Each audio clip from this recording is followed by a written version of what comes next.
Quels sont les critères pour analyser une ville rentable et comment faire pour trouver un secteur, le secteur idéal pour trouver une ville à cash flow? Là, dans cette vidéo, je vais te donner les 5 critères les plus essentiels pour trouver une ville à cash flow. Donc, prends de quoi noter. C'est parti, c'est maintenant.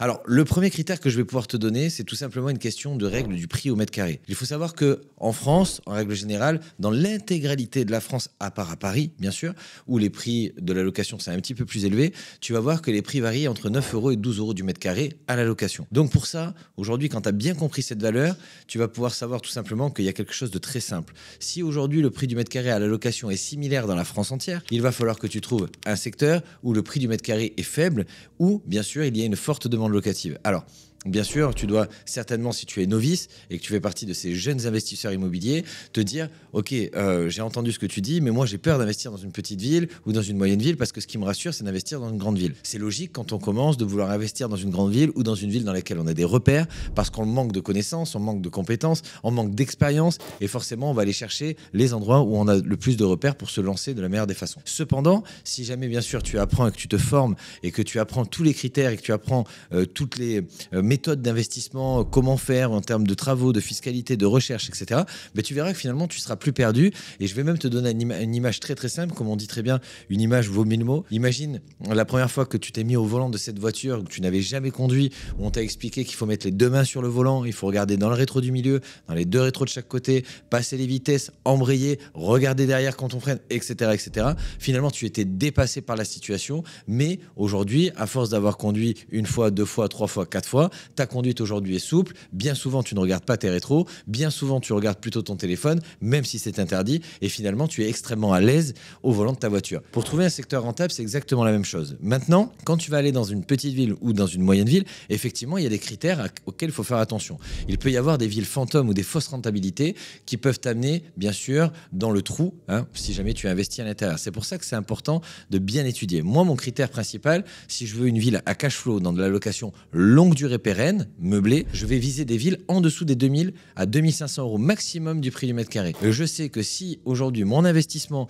tout inclus, que ce soit le prix d'achat, les travaux, la décoration, l'ameublement, etc. Et si je prends le montant total de ce bien et que je le divise par le nombre de mètres carrés, je suis en dessous des 2500 € du mètre carré, je sais que là, je serai rentable en longue durée, c'est obligatoire. Maintenant, est-ce que c'est la méthode, le seul critère pour faire exploser ta rentabilité? Non, c'est un des critères qui te permet de te garantir d'être rentable, quoi qu'il arrive dans tes investissements. Alors pour ce faire, il y aura quelques petits critères à vérifier, mais on va les voir en suivant dans cette vidéo. Le critère suivant qu'il va falloir absolument regarder à partir du moment où tu as trouvé cette ville rentable, alors je te donne un deuxième conseil qui n'était pas prévu dans cette vidéo, mais je vais te le donner quand même. Quand tu investis, au tout départ, je te conseille d'investir autour de chez toi. Moi, j'ai la règle des 3 couronnes.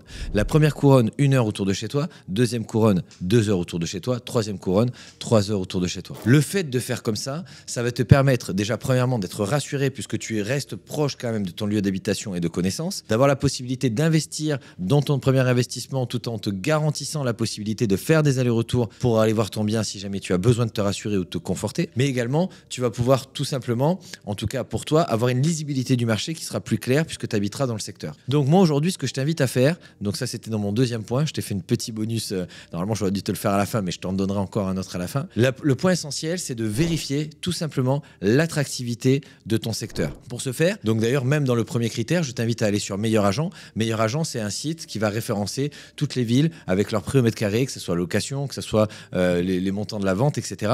Tu as aussi Etalab qui peut te permettre tout simplement d'aller regarder les dernières transactions qui ont été faites dans la rue, dans le quartier cible. Donc tu vas voir à quel prix les maisons se sont vendues. Ça te donnera également une statistique importante pour savoir quelle est la santé du marché. Si tu vois que toutes les bâtisses qui ont été vendues dans cette rue sont en dessous du prix du mètre carré, c'est un signe par exemple qu'aujourd'hui nous arrivons en récession et tu vas voir qu'à mon avis, fin 2023, 2024, au moment où tu verras cette vidéo, ça sera, pour moi en tout cas, ça va être un des meilleurs moments pour acheter puisque les gens aujourd'hui ont peur pour plein de raisons qu'on va voir dans cette vidéo et finalement tu vas voir que ceux qui sont formés vont pouvoir se positionner, négocier et faire de belles affaires. Cependant, quand tu achètes dans une ville en dessous des 2000-2500 € du mètre carré, attention à la fausse rentabilité c'est pas parce que tu achètes pas cher au mètre carré que tu vas pouvoir louer. C'est là où il va falloir faire attention à certains critères, notamment vérifier le taux de chômage dans la ville. Vérifier également le nombre d'habitants qui sont venus dans la ville ou le nombre d'habitants qui partent, parce qu'il y a l'un comme l'autre. Tu as ce type de référence sur le site comme l'INSEE qui te permettra de savoir un peu au niveau du recensement le nombre d'habitants et l'attractivité.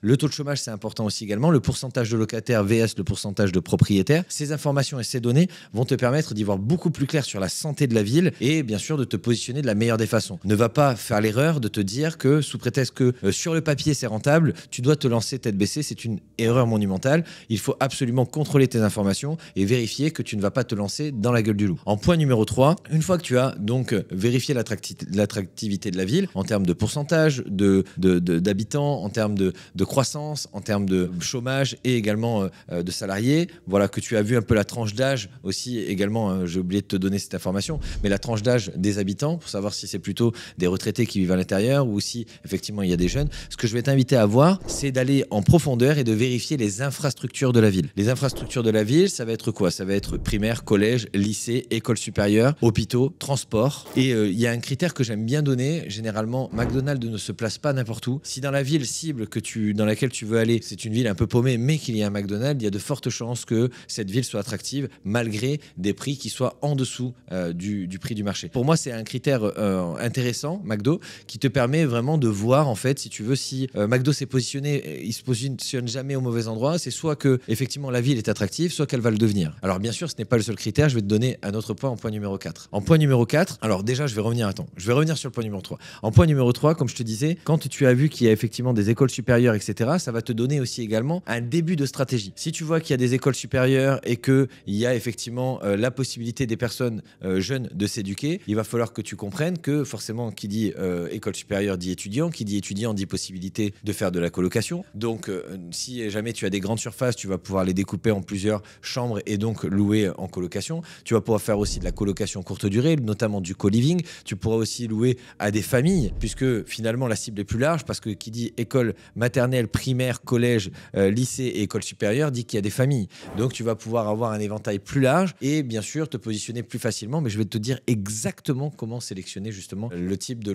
location que tu vas pouvoir faire. Dans le point numéro 4, une fois que tu as vérifié toutes les données que je t'ai données, il va falloir tout simplement faire un choix. Il y a aussi quelque chose qu'il va falloir que tu regardes dans la santé de la ville. Pour moi, ce sont les projets d'urbanisme, les projets qui ont été votés de développement, c'est-à-dire tout ce qui a été voté par le maire actuel pour justement développer cette ville. Ça, c'est un point crucial. Et d'ailleurs, pour l'anecdote, il y a une ville de moins de 5000 habitants dans laquelle j'ai investi, qui se trouve à 33 sur la publicité marketing, à 33 minutes de Bordeaux en train, mais finalement, c'est plus à 40 minutes en train. Et en fait, si tu veux, cette ville-là, moi, quand j'ai été investir à l'intérieur, tout le monde m'a pris pour un fou, me disait que c'était une ville fantôme, qu'il n'y avait personne, que le centre-ville était mort, etc. Sauf que j'ai fait ce que les autres n'ont pas fait. J'ai été voir le maire de la ville, j'ai été voir l'urbanisme, j'ai demandé un rendez-vous avec le maire, j'ai rencontré le maire et je lui ai dit qu'aujourd'hui j'étais investisseur, que je comptais investir dans sa ville, que j'ai vu qu'il y avait pas mal de logements qui étaient effectivement laissés à l'abandon. Donc il m'a expliqué qu'effectivement il avait passé le permis de louer. Le permis de louer, c'est ce qui a été mis en place dans beaucoup de villes pour que les immeubles qui sont défraîchis en plein centre-ville justement revivent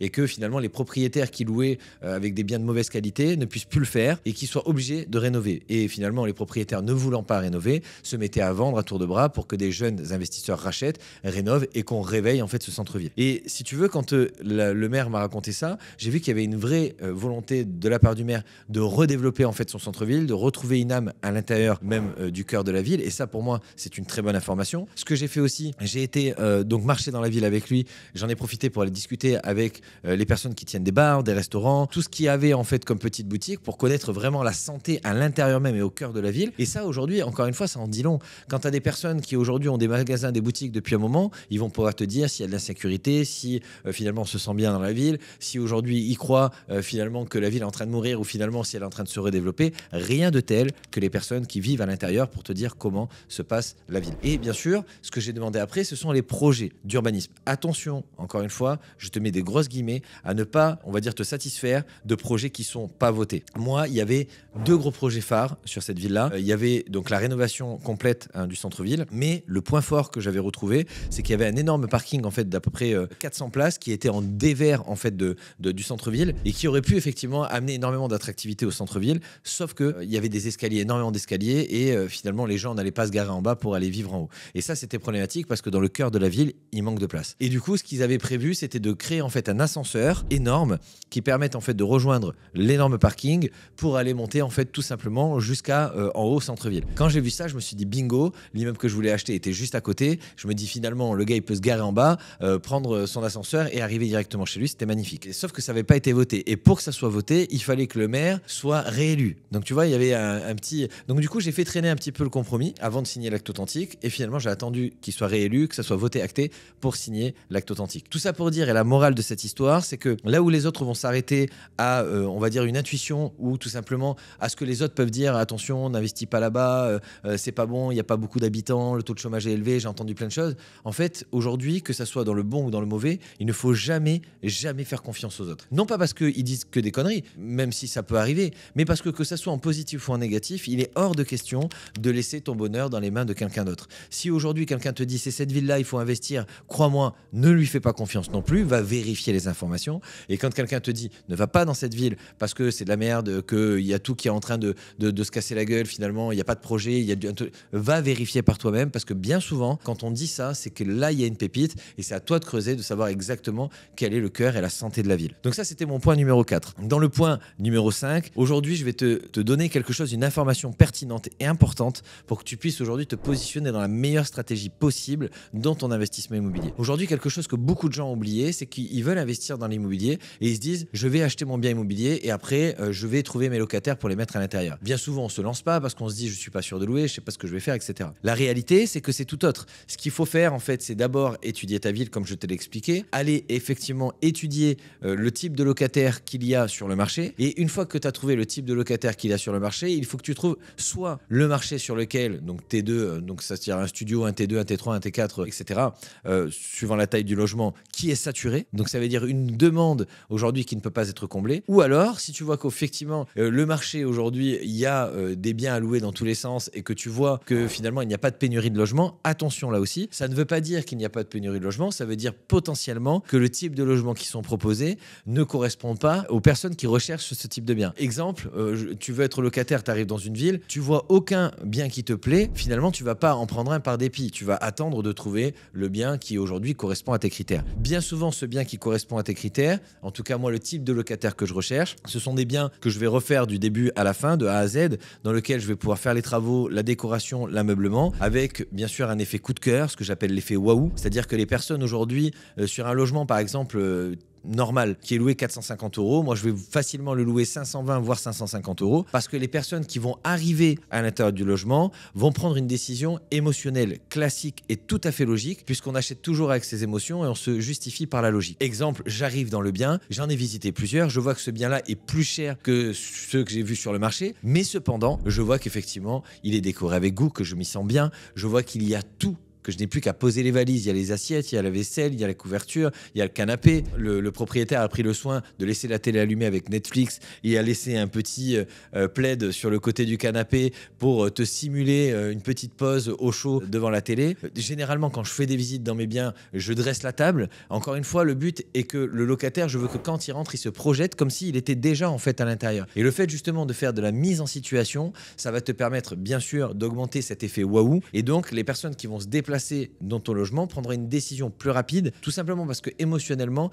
même si c'est plus cher, ils se diront effectivement c'est plus cher, mais t'as vu, on s'y sent bien, on n'a rien besoin d'acheter, tout est ici et basta. Donc ça pour moi c'est un conseil que je te donne à faire dans tous tes logements en mise en location, que ce soit au travers de tes photos, au travers de tes visites, ça va te permettre de garantir énormément, en tout cas de matching et de pouvoir avoir le choix du locataire. Maintenant, si tu veux louer plus cher, c'est la méthode exactement qu'il faut faire. Et si tu veux trouver donc le locataire parfait, voilà l'astuce que je vais te donner, une des astuces que je vais te donner, puisque effectivement dans cette vidéo je peux pas toutes les donner, mais en tout cas moi l'astuce que j'utilise pour valider tout simplement mon marché, alors il y en a plusieurs. Et je pense que ça sera le point bonus. Le premier que tu peux faire, c'est tout simplement aller questionner les agences immobilières du secteur. Les agences immobilières du secteur vont te dire exactement, donc à la location, vont te dire exactement quelles sont les informations dont tu as besoin. Pour ce faire, c'est très simple. Là, tu es en train de te dire, ouais, mais les agences immobilières vont pas me donner les informations comme ça. Tu vas aller les voir et tu vas leur dire, voilà, aujourd'hui, j'ai un immeuble de rapport qui est en cours de finition. Donc, ça veut dire que dans pas longtemps, j'aurai 3 à 5 appartements à mettre en location. Je voudrais un devis pour la gestion locative. Et donc là, ils vont te faire un devis. Étant un client potentiel, tu vas pouvoir poser des questions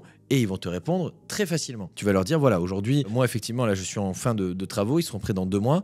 J'hésite encore. Il y en a certains que je pourrais transformer en 2 pièces, d'autres en studio. Quelle est la réelle demande que vous avez aujourd'hui sur le marché? Et donc là, ils vont te répondre. Peut-être qu'ils vont te dire, c'est les studios, c'est les T2. Peut-être que ce sont les familles avec un enfant. Dans ce cas-là, plutôt des T3. Et finalement, tu vas pouvoir recruter des informations. Une fois que tu as recruté les informations d'une agence immobilière, tu vas en voir une deuxième, une troisième, une quatrième. Et en fait, tu vas réunir toutes tes informations. Et si tu vois que toutes les agences immobilières te disent que ce qui est recherché, ce sont des biens de qualité par des familles monoparentales, dans ce cas-là, tu sauras exactement quel type de bien il faut que tu achètes. La connerie monumentale, et je le répète dans cette vidéo, que la plupart des investisseurs font, c'est qu'ils achètent leurs biens immobiliers et après ils cherchent les locataires.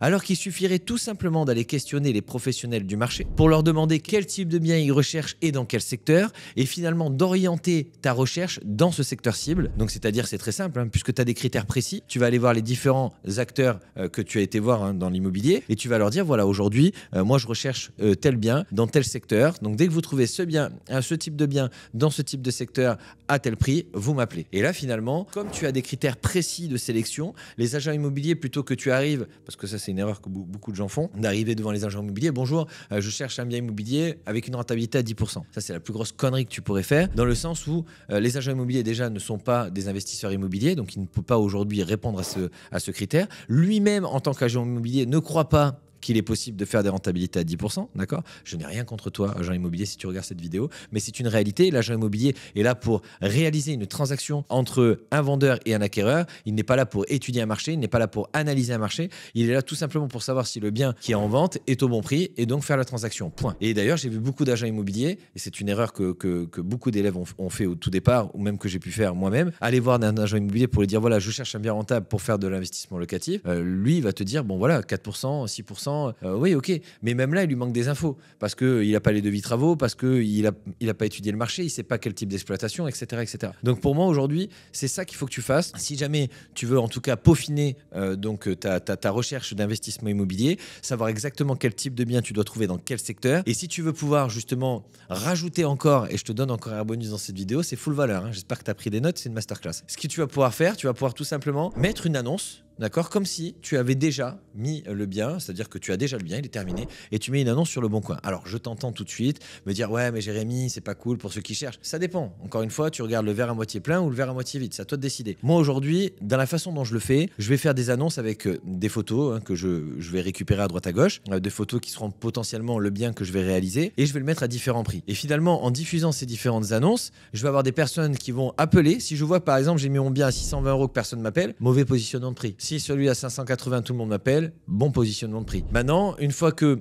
par exemple, j'ai fait un studio, un T2, un T3, je vois que tout le monde m'appelle pour un T3, mais personne pour les studios et un peu pour les T2, bah finalement, je vais peut-être aller vers les T3. Tu vois ce que je veux dire? Mais une fois que c'est fait, tu vas faire quelque chose que les autres ne font pas, que j'apprends à tous mes élèves. Ce que tu vas faire, c'est que tu vas mettre ton numéro, les gens vont t'appeler. Et toi, tu vas dire tout simplement que ton bien, il n'est plus disponible actuellement. C'est-à-dire que ça y est, il a été loué, mais cependant, tu as soit toi-même d'autres appartements qui sont en cours de finition, mais tu as aussi des amis investisseurs à qui tu peux donner tout simplement la fiche du prospect que tu as au téléphone. Et à ce moment-là, le prospect, pensant que finalement tu vas recruter ces informations pour les donner à quelqu'un d'autre en espérant qu'il trouve chaussure à son pied, il va se livrer à toi, tout simplement te donner toutes les informations dont tu as besoin. Donc là, tu vas pouvoir lui demander dans quoi il travaille, combien il gagne, combien ils sont dans sa famille ou s'il est seul, qu'est-ce qu'il recherche comme type de logement et pourquoi, dans quel secteur. Et là, encore une fois, tu vas passer peut-être 10, 20, 30 appels et tu vas noter toutes les informations. Toutes ces informations, tu vas les recroiser, plus les informations des agents immobiliers et tu sauras exactement quel type de bien il faut que tu trouves, dans quel quartier, dans quel secteur et à quel prix. Donc voilà aujourd'hui en tout cas pour cette vidéo.